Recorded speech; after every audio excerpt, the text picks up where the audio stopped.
Canal Filosofia Fácil para o Enem, uma série de aulas e conteúdos de filosofia para o ensino médio. Eu, professor Patrick, acompanho vocês nessas séries de aulas. Então, nós estamos aí na aula 13, voltado para o segundo ano do ensino médio, e o tema é o surgimento da bioética. Então, vamos lá ver o que é bioética. Surgimento da bioética. A bioética nasceu da necessidade de estabelecer limites éticos para o avanço das ciências biológicas e das práticas médicas. Então, existem as ciências biológicas e a medicina, enquanto também outras áreas da saúde.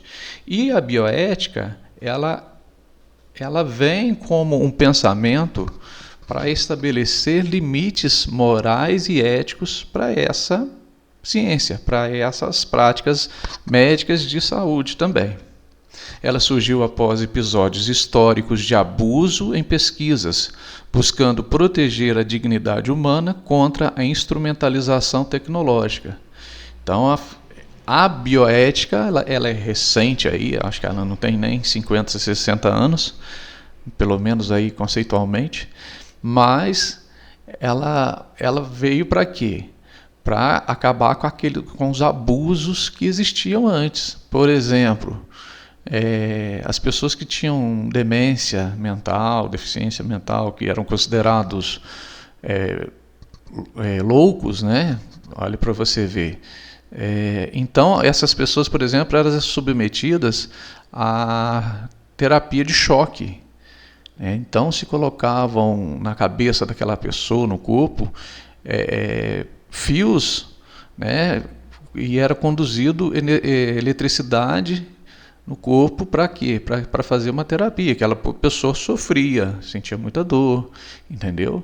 Fora outros abusos também que existiu lá, por exemplo, na Segunda Guerra Mundial, os nazistas, com o famoso Mengele, né? Que inclusive viveu aqui no Brasil tranquilamente, né? Depois ele fugiu para o Brasil e viveu aqui muitos anos de forma muito tranquila. O Mengele, né? Ele fazia experimentos científicos nos prisioneiros, cortava, né, fazia operação sem anestesia, fazia vários experimentos, várias coisas assim absurdas. Hoje a bioética, né, é um campo interdisciplinar que une biologia, direito e filosofia. Então, a bioética une esses três conhecimentos, essas três áreas, biologia, direito e filosofia. Para quê? Para mediar conflitos morais sobre a vida. Então, a bioética é como uma balança ali que julga aquilo que é certo e errado dentro das ciências, né?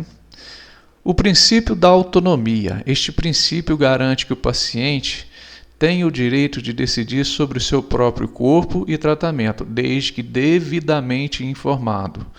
Então, o paciente ele tem direito de decidir sobre aquilo que ele quer, né, desde que ele esteja informado disso.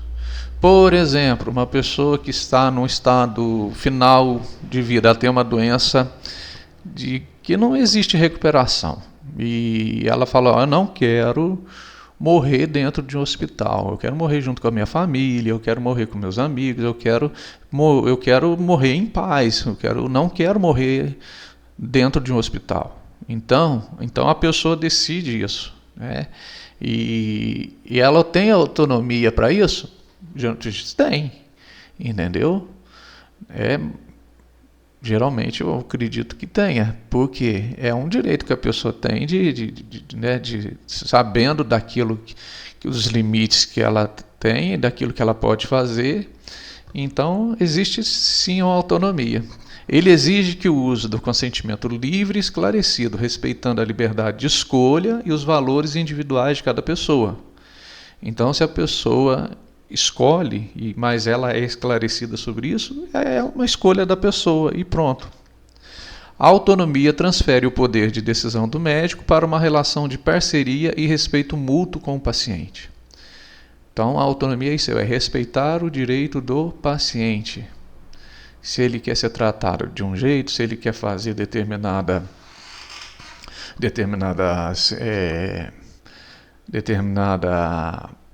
prática, né, na qual os médicos propõem. Eu vou dar um exemplo aqui. de um famoso cantor que é o Bob Marley. Bob Marley, ele teve um problema no dedão do pé, que aquilo teve uma gangrena, né? E o médico, se não me engano, de Miami, é o lugar que ele morava, a cidade que ele morava, disse: olha, você tem que tirar todo o seu dedão, senão isso aí vai acabar com você, essa gangrena aí vai passar por todo o seu corpo, vai virar um câncer e você vai morrer. E o Bob Marley decidiu, por autonomia dele, falou: não, tá, eu vou cortar metade do dedão, entendeu? E aquilo, né? Então, mas ele teve autonomia. Infelizmente, ele morreu com 36 anos, porque aquilo, né, que estava no seu dedão foi né, o câncer atingiu todo o seu corpo. No final da vida dele, ele estava irreconhecível. Mas você vai falar assim: foi uma ignorância, uma estupidez do cantor? Não, né? Ele tinha ali os ideais dele, na qual acreditava, mas assim, ele teve a infelicidade de decidir errado, mas ele teve autonomia, entendeu? Ele poderia às vezes, né, ter se livrado daquilo, mas mesmo que a pessoa erre, né, a autonomia é isso, é como esse exemplo que eu dei. O princípio da beneficência. E o que é a beneficência? Impõe o profissional o dever ético de agir no melhor interesse do paciente, é o interesse do paciente, promovendo o seu bem-estar e saúde. Então, se o paciente está falando que ele tem uma necessidade tal, né, então, primeiramente, é o interesse do paciente. Não basta apenas evitar o mal, é necessário buscar proativamente o benefício máximo e a cura através de técnicas seguras e eficazes. Esse pilar orienta que toda intervenção médica deve ter como finalidade última a melhoria da qualidade de vida do indivíduo. Então, o indivíduo, né, o objetivo é melhorar a qualidade de vida. Mas a beneficência é isso, fazer o bem. Né? Nunca ter a má fé, nunca buscar fazer o contrário do bem, que é o mal, né? Mesmo que eu não me dê, que eu não goste daquilo que aquela pessoa pratica. Por exemplo, suponhamos que o médico ele não gosta ele politicamente ele é conservador, ele se considera um médico de direita e ele vai atender ali um político de um partido de esquerda, né, bem radical. Né? O certo é ele usar dessa beneficência, fazer o bem, mesmo que ele não, né, concorde com aquilo que o paciente fala, prega, entendeu? O princípio da não maleficência também vai nesse sentido. Esse princípio estabelece que o profissional nunca deve causar dano intencional ao paciente. Entendeu? Então teve um caso aí, inclusive relembrando, né, existe aí uma conversa que saiu dos médicos que atenderam a Dona Marisa, né, que era ex-esposa do presidente Lula, quando a Dona Marisa faleceu há alguns anos. Dizendo, né, dando a impressão que poderia ali fazer um mal, né, da qual poderia fazer um procedimento que cessaria a vida dela. Então, eu não sei se isso teve algum processo judicial, se as pessoas que falaram isso foram condenadas, não busquei saber, entendeu? Mas se você quiser também, né, você pode pesquisar. Mas isso que foi um comentário de uma médica. Ela fez algo totalmente antiético, né? Que ela buscou ali nos seus comentários desejar o mal da paciente, né? Do que aquilo que eu tinha acabado de falar. Ela não concordava com a postura da Dona Marisa. E olha que a Dona Marisa não era nem a presidente, né? Era o marido dela, que é o Lula. Entendeu? Então, essas coisas são incompatíveis com um profissional da área de saúde. Ele é livre para expressar aquilo que ele quiser, mas quando ele vai atender alguém, ele tem que ter esse cuidado. fazer o bem, não fazer o mal. Ele exige, né, esse princípio da não maleficência, exige uma avaliação rigorosa dos riscos envolvidos em qualquer procedimento, garantindo que o tratamento não seja pior que a doença. Entendeu? Então,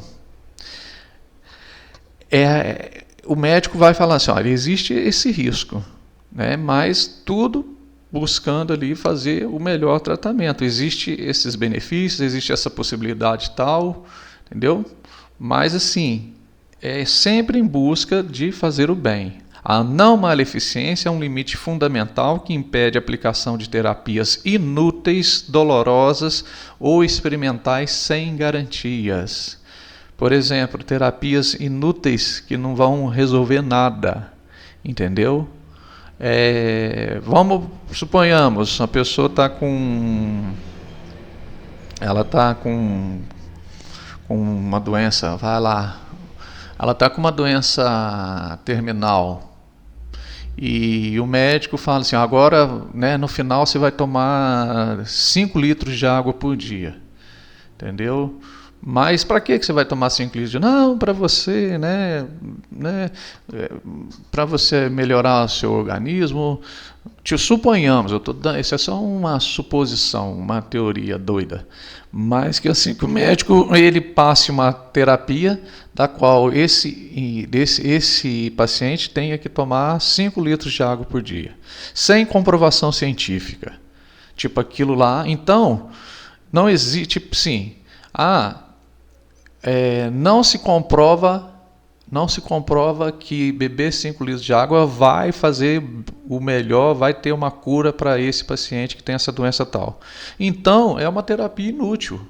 Então, você não pode, né, por exemplo, coisas dolorosas, né, baseado, como eu disse antigamente, as doenças mentais eram tratadas com choque elétrico. Às vezes eram das melhores das intenções, mas eram coisas dolorosas, né?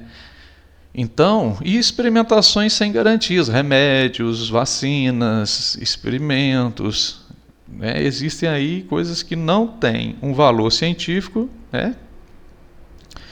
E assim, então vamos lá.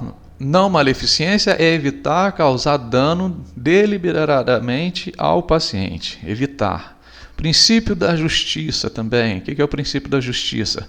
Exige a distribuição equitativa dos recursos, riscos e benefícios na área da saúde para todos os cidadãos. Então é tratar com justiça todos. Ele combate a discriminação e defende que as pessoas em situações iguais devem ser tratadas de forma igual, priorizando as necessidades mais urgentes. Então, a questão da justiça, dentro da situação da saúde. Igual aquele caso, por exemplo, existe a fila de prioridade dentro dos hospitais, postos de saúde, UPAs, pronto atendimento, que é o quê? Inclusive, às vezes, muitos locais dão uma pulseira para a pessoa. Se não me engano, a pulseirinha verde é uma consulta, algo mais tranquilo, que a pessoa não se encontra bem, mas ela pode ali sentar e esperar. Existem casos que a pessoa está passando mal, que a pessoa, por exemplo, começou a vomitar e não para, a pessoa está desmaiando, então ela passa na frente das outras pessoas, não por um mérito, mas sim por necessidade, por um risco de saúde. Chega uma pessoa que foi atropelada, que tomou um tiro. Suponhamos, um cidadão lá estava passeando e recebeu uma bala perdida nas costas. Então, esse paciente, ele tem o direito de ser atendido primeiro, que é uma questão, isso aí não é privilégio, é uma questão porque a vida dele está em risco. Então, quanto mais risco tem para a saúde, para a vida, mais prioridade essa pessoa tem, entendeu? E quanto menor risco de vida, de morte, a pessoa vai ser atendida, mas no momento, que ela vai ter que ter paciência e calma para ser atendida. A justiça é distribuir recursos de saúde de maneira equitativa, com justiça. O relatório Belmonte. O que é o relatório Belmonte? Foi um relatório publicado em 1979. Ele foi um documento histórico que consolidou os princípios éticos para a proteção de seres humanos em pesquisas. Ele estabeleceu as bases para as diretrizes contemporâneas, surgindo como resposta a experimentos antiéticos realizados no passado, como aquilo já disse, vários experimentos, né?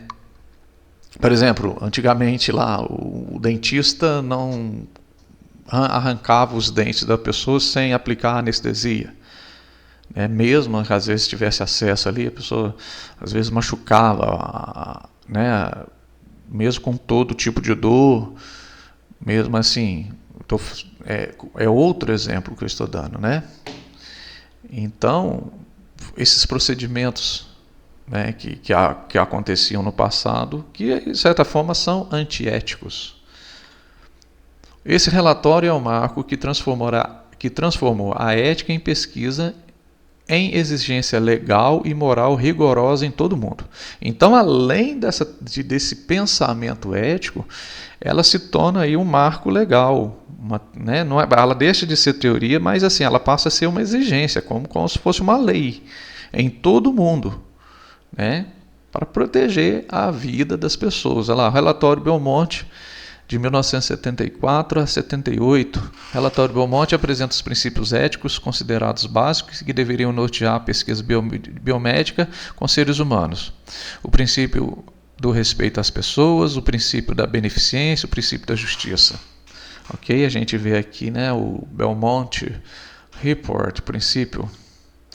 Bioética e o início da vida. Este subcampo discute dilemas complexos como o aborto, a fertilização in vitro e a manipulação de células-troncos embrionárias. Então é um tema aí, né, que gera muita polêmica, porque o aborto aí, né, ele é condenado por vários grupos, né, sejam cristãos, sejam de outras religiões, pessoas que não aceitam. O que é a fertilização in vitro, né? O que é a manipulação dessas células-tronco embrionárias? Isso pode acontecer?